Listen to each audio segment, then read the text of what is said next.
Okay, some people have been asking about my garden space. I know like some people have come to my house to get like figs or whatever. So I thought I would just do like a little video to show people this weird rambly space that I call my garden.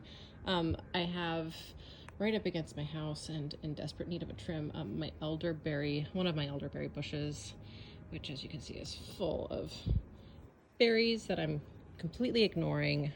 I've just had enough. And anyway, the birds really like them. And there's like a little plum tree back there that got a couple plums. I have some currants that get kind of neglected, and then the understory in here is just all mint. Back there, I used to have a horseradish plant. I think I can see like those little sad stems. I need to do some work with this section of the yard. I've got a couple of Japanese maple trees, and here's the beehives that I host in my garden. They're very busy, these girls. They're not interested in stopping for an interview. They do not want to sign my petition. So I'm just gonna leave them on their way. This is my backyard. It's mostly hardscaped. The previous owner was very brick happy. And my tortoise Timur is finishing out the summer back here. He's in there just staying near the heat lamp because today is chilly and he's feeling very gumpy about it. I'm gonna close this lid so it stays nice and toasty in there for him. But yeah, this part I need to do some tidying up. It's a GD mess back here. The lovage seed needs to be harvested. Been using it as a substitute for celery seed. Sorry, this is very blurry. There, yeah. So I use it as a sub for celery seed and stuff like Bloody Mary mix or pickling spice. It's good. You can also plant it. I have, just some really neglected Monarda and mint. And my pineapple sage will start blooming soon. It usually really gets kicking in like late October. It has a nice fragrance, but it gets these beautiful red flowers that the hummingbirds love. And then this, again, desperate. So I had surgery last month. You guys know I can't be back here like doing maintenance. One of those like little mini roses that you get from Trader Joe's in like the little tin cup. I planted it in the garden after it was done blooming, and it's grown into a fine little rose bush that you can't really tell it's fine because it's completely overpowered by my weedy ass mint and lovage and California lilac. Here's that lovage plant. The flowers are like all the way on the other side, but I mean my hops too have gone cuckoo bananas this year. This is just the back part. Yeah, and a couple little potted plants. My chickens are hiding in their little coop back there. You can hear them clucking suspiciously. Yeah, behind me is this apartment complex, and fortunately, the windows, there's just a couple windows that are like up behind the garage where the bamboo is. So now this is, yeah, that's the backyard. And then I have in the driveway, this is where one of my bird baths is located. And the bees, I put the rocks in so the bees don't drown because they really need a lot of water to make all that honey. Hi, honey. Here comes another little friend. They really like it back here. Yeah, so if you want to support bees in your own backyard, just put some rocks in your bird bath. Here's where the other side of the hops. So since this is the south side of the yard, sorry, this is out of focus. I really wanted to have the hops growing across the front of the garage. Still need to remove that basketball hoop, but I just have like little planters and things everywhere, in various states of disrepair. And yeah, this is like curb scored table and cart, all my little potted whatevers. I've got the carnivorous plants that got completely donked by the heat wave. Look at this poor, look like it got punched in the face. But the, here's another like little watering station for the bees. They really like the moss here because they can just like stand on it and suck water out. So I transplanted some little liverworts in here just because I love bryophytes so much. So yeah, those cute little, you can see their little gemma cups. I'm gonna zoom in. Gemma cups. I love liverworts. There's my side door. This is where I drink my coffee and sun my legs like an old leathery lizard every morning. Here's the very, very poorly placed persimmon tree that's just like buried under this fig tree. Both of them, I mean, the fig tree is what it is. I just dug bricks out of this section of the driveway and planted the fig tree a few years ago. The persimmon, I think it's just not gonna ever be the right place for that thing. It's not doing so good there. I mean, it's fine, but it's just never gonna, if it gets big, it'll just shade out my garden. I've got some potted things here. My little avocado, which has taken kind of a beating in the heat of the summer, but is still bouncing back.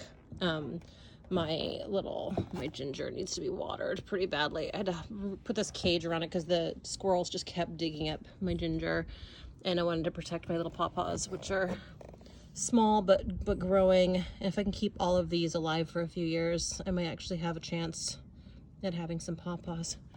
So yeah, here's like the vegetable garden.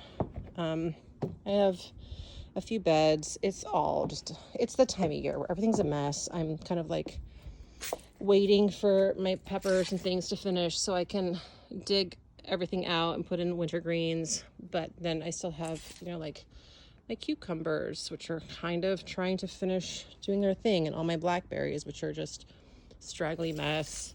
Some kale in the corner that has somehow survived all of the whitefly infestation this summer. More edible weeds. So there's like oraki that's in the spinach family. I cook with it sometimes. I need to get it before it goes to seed.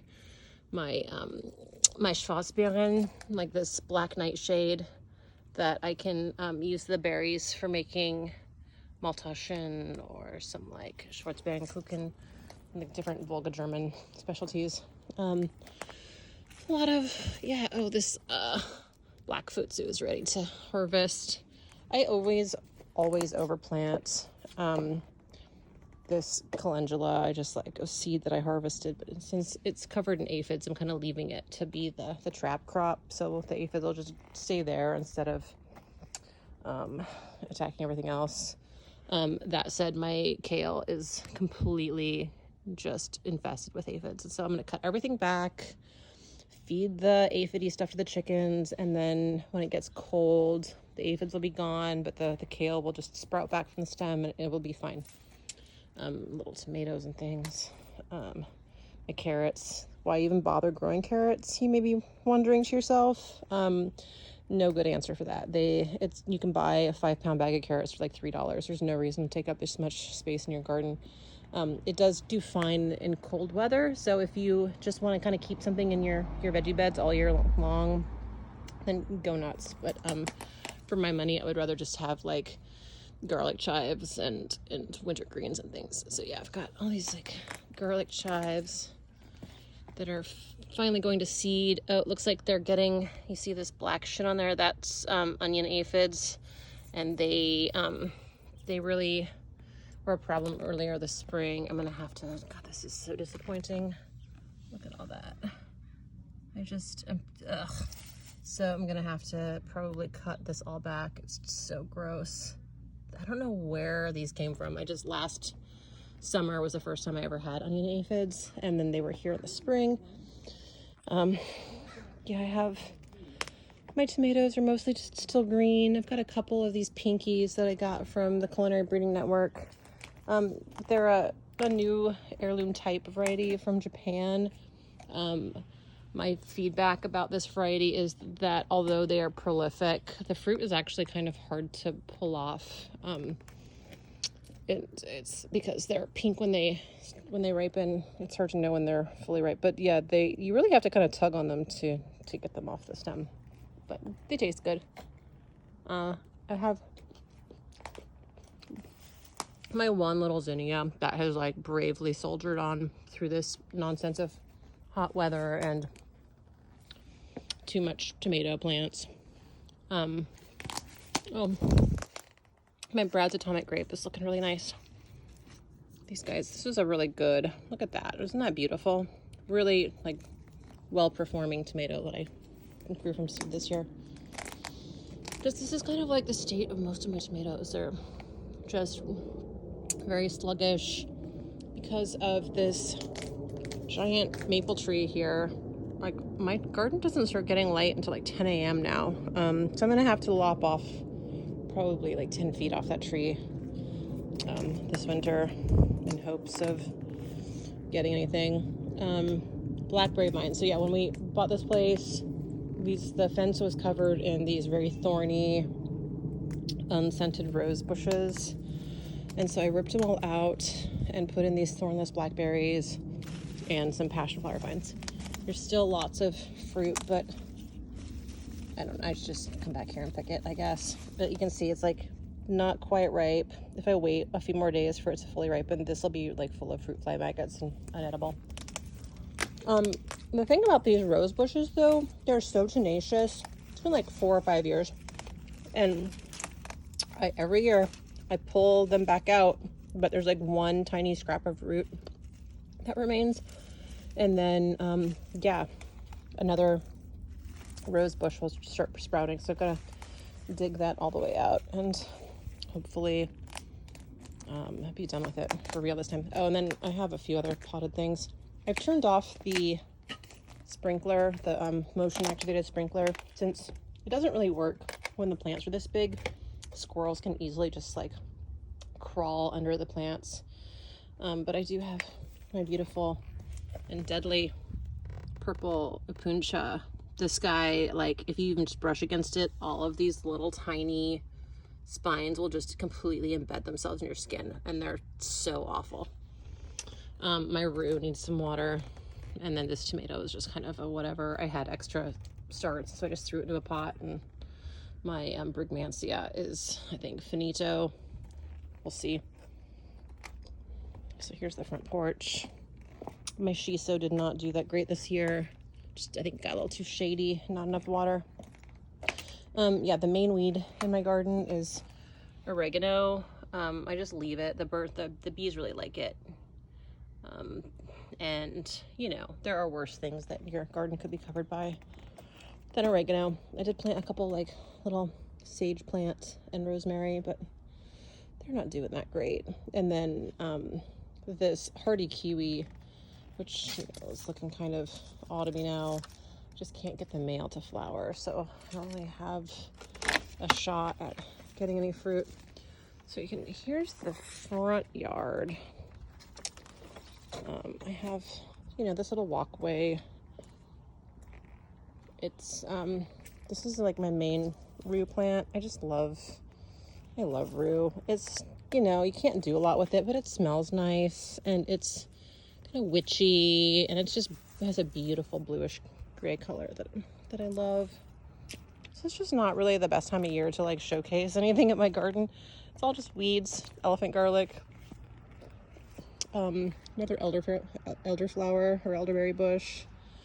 It's just that time of year where like the yarrow is going to seed, the wormwood looks okay, the nigella all needs, I've got all this like, I need to just collect the seeds off that nigella. Looks like the California poppies are having a second blast. My little sad rudbeckia that got planted way too late and incorrectly. You can see the plug is just sadly sitting there. But that's okay. This tree just takes up so much space, and the roots are so, they compact the soil so much that I don't really get much success with things other than planting like wildflower seed or bulbs. And so that's why most of the stuff in the front yard is just like lilies and herbs.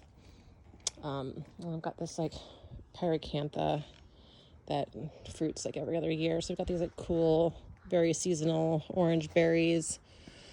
And I need to probably give it a little trim. My Cape fuchsia did pretty well this year, but again, it needs a little pruning. My sage continues to thrive and be a source of joy. Yeah, so this is like the main part of my my wildlife habitat certification. I've got this rain garden that the city put in.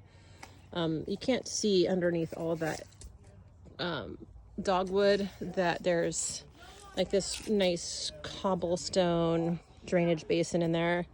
Then I have like another bird bath that I need to refill for water for the critters in the neighborhood.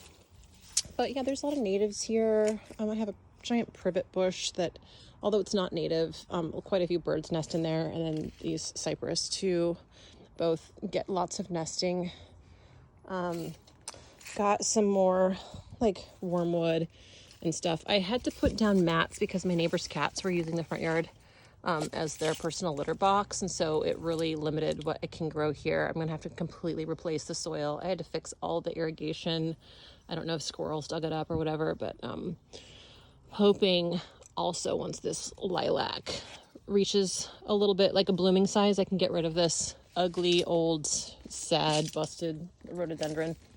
But so yeah, in here, this is my secret favorite part of the garden. Got this like little fern alley. My salal got completely toasted during those heat waves, and that poor Vancouveria. I'm gonna have to replace that. But here's this like little funny back alley where I just put bleeding heart plants and have all these ferns, and they just get completely ignored. There's lemon balm too.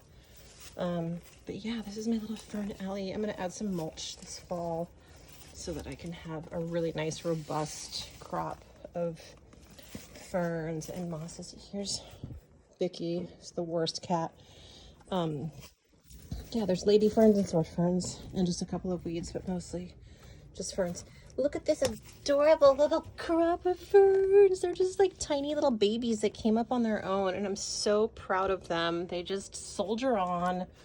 They're teeny and just so genky, and I love them. And so yeah, if I could get this gate open, it would go right back to the backyard, but I can't. It's I don't want to hurt the ferns. All right, so leaving Fern Alley. I have to come back here. Hi, Mickey. You're the worst cat. She has started peeing on other stuff in the house. If anyone needs a farm cat or just whatever, like a cat to eat mice and yell, then hit me up. All right, so yeah, this is back to the front, and then like the front on the sidewalk is where I have these containers, these apple trees that are completely infested with apple maggots, so I can't use the fruit. I'm gonna start making a much more concerted effort this year to treat those by getting all these apples off the ground to kind of like interrupt the pupation cycle. But yeah, so here where this irrigation hose is, this is usually where like my dragon arum grows, but it's dormant now. And then I just have this whole like little front sidewalk garden that is in dire need of maintenance. But look, I did get some zinnias this year, which look nice. They finally came up. Looks like some kind of like tall marigoldy thing, maybe too. Some cosmos and some hollyhocks. And my tigridia has been really good, successful.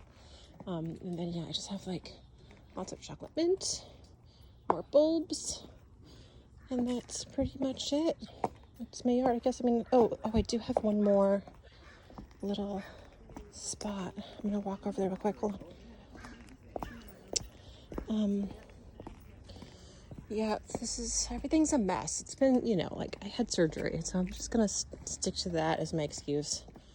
One more little spot behind the garage where I just don't like to waste any space. So even though it's not the sunniest spot, I did plant like a popcorn bush, which again, did not like that heat wave, but there's plenty of green on it. It's gonna bounce back fine. I'll just trim it back. Another elder, got more hops and clematis. Got this like funny little bed of just lovage, and then this little like cute like patio thingy that I made out of an old barrel, the staves of an old barrel.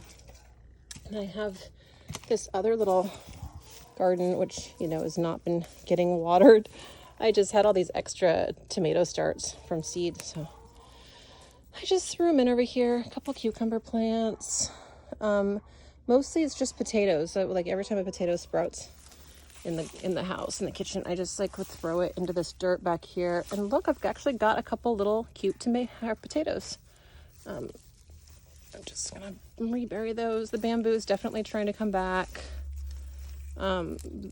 It's just, yeah, you can't fight bamboo. I tried, but it's not, it just might not be worth it. I'll pick these poor little sad tomatoes, then somehow soldered on. I have one little funny bay leaf sprout that I probably need to transplant this fall. That's not a good spot for it. But yeah, it's just bamboo. And then my neighbor's got chickens this year that are cute. All right, that's it. This is, and then yeah, behind the garage is just a weird like cave of bamboo that I just kind of avoid. All right, that's it.